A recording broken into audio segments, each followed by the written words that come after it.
Hello. Now, my discourse is directed at Professor Richard Dawkins, and I suppose anybody else who worships at the same altar that he does. But if there's anybody out there who's interested and would like to listen in, then you're very welcome to stick around. Now, perhaps I should start by presenting my credentials. I come from a Christian family, and indeed some of my family members are actually quite devout. But I'm more of an evidence-based man myself. And so, Professor Dawkins, your views and mine on these matters overlap more than somewhat. But despite the fact that we have these views in common, I wouldn't want to be associated with you because I think you are a lousy ambassador for science. And if you'll bear with me for a few minutes, I'll try and explain why. Now, you first swum into my consciousness something over 20 years ago when I was recovering from surgery, and I had a bit of time on my hands, and so I thought I'd use this time to sort of try and get my head round some of the amazing advances in science that had happened over the 20th century, particularly in physics. So I bought a whole load of popular science books, people like Paul Davies, James Blake, that sort of thing. And I devoured them from cover to cover, all except one, which was a book called The Blind Watchmaker, which was, I think, written by you. And I threw that book out after I'd sort of got about a quarter of the way into it. And I remember coming away from that book thinking to myself, well, here's a guy. The way he works is this. He quotes from somebody who he disagrees with, sticks the quote in his book, and underneath he says, this is rubbish. In other words, your approach seemed to me to be really rather negative. Now, I have picked up your book since then, quite recently actually, and I was quite wrong because it is actually a very fine book. It's accessible, you've got a clear case and you put it cogently, and indeed you're a very good communicator. But I came across this passage that had upset me all those years ago, and it was about evolution and how evolution encouraged species to develop characteristics that would increase their likelihood of survival, and particularly protect them from predators.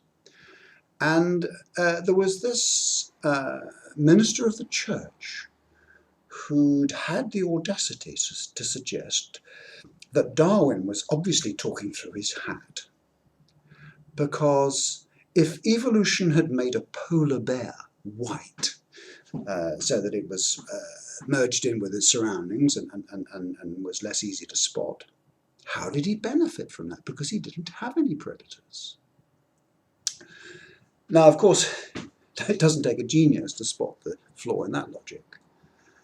But when you put him straight, you lampooned him in what I thought was a really quite unnecessarily pompous and patronising and rather cruel way. Well, I mean, the guy got it wrong. You had a perfectly good point to make, but you didn't actually add anything to the point by humiliating him in the way you did. Now, was this just a glitch? Was it you'd just have a bad day that particular day? Well, having seen you in action since, I get the feeling that that's sort of fairly representative of how you feel about people. You're a fool if you believe all that stuff. No, he's not. He's a senior minister of the church.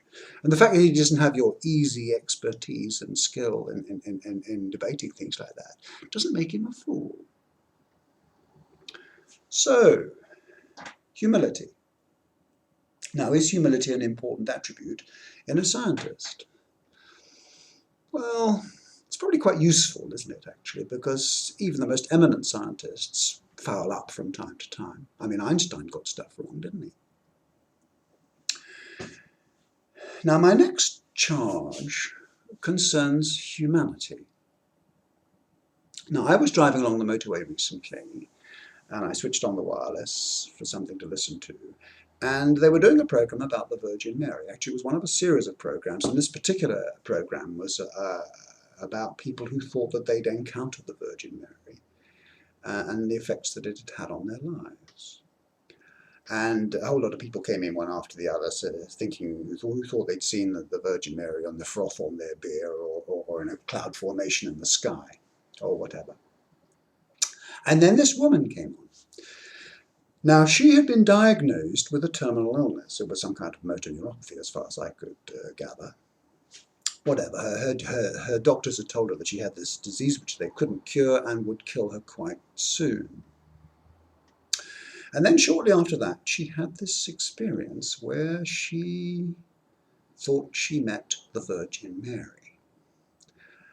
And from that moment, her disease seems to have gone into permanent remission. Or perhaps more likely, the diagnosis was wrong in the first place. But whatever, she confounded her doctors by remaining completely well. And she was actually going to apply to the Vatican. I didn't know you could do this, but apparently you can apply to the Vatican to have your experience registered as an official miracle. And this is what she was going to do. And then you came on. And can you remember the very first words that we heard from you? Are you joking? I mean, can you imagine anything more crass and insensitive? Are you joking? No, these people are not joking. They're speaking from the heart. And what they say is based on deeply held belief, which you would do well to respect. Now, I've no doubt that you will say, and probably with complete justification, that the BBC producer took your comments out of context. And I wouldn't doubt that for a moment. But if that is what happened, all one could say is that you're a fool. Because you're an experienced broadcaster. And you should know that this is what journalists do. I mean, why do you think they invited you on the programme in the first place? Do you think they said to themselves, well, I wonder what Richard Dawkins could possibly think about this? No, they wanted somebody who would say something dramatic and dogmatic. And if it was a bit offensive, then so much the better. Because that's what makes for good radio. And my goodness me, you didn't disappoint them. Well, I suppose it's a bit over the top to impugn your humanity on that basis. I mean, I suppose one could just put it down to poor judgment in agreeing to appear in a programme like that where you're most unlikely to have anything useful to contribute. Now, so far, I haven't impugned your science. But I think there is one attribute in a good scientist that you lack. Uncertainty. Now, one of the people that I read a lot about and came to admire, it was a guy called Richard Feynman. Now, he, of course, was one of the preeminent physicists of the 20th century, a somewhat flawed hero, but he was a superhuman, literally superhuman physicist. But he was first and foremost a scientist. And one of the interesting and useful things that he taught me was that science is intrinsically uncertain. Now, science, of course, is not a pagan authority or an agent of the devil.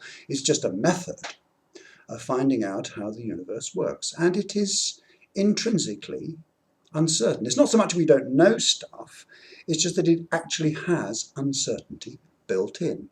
Now, it's not easy, it's not difficult to see why that is so, because in the final analysis, science is based on observation. I mean, the laws of physics and the other products of science are actually a description of what happens in the universe based on rigorous observation.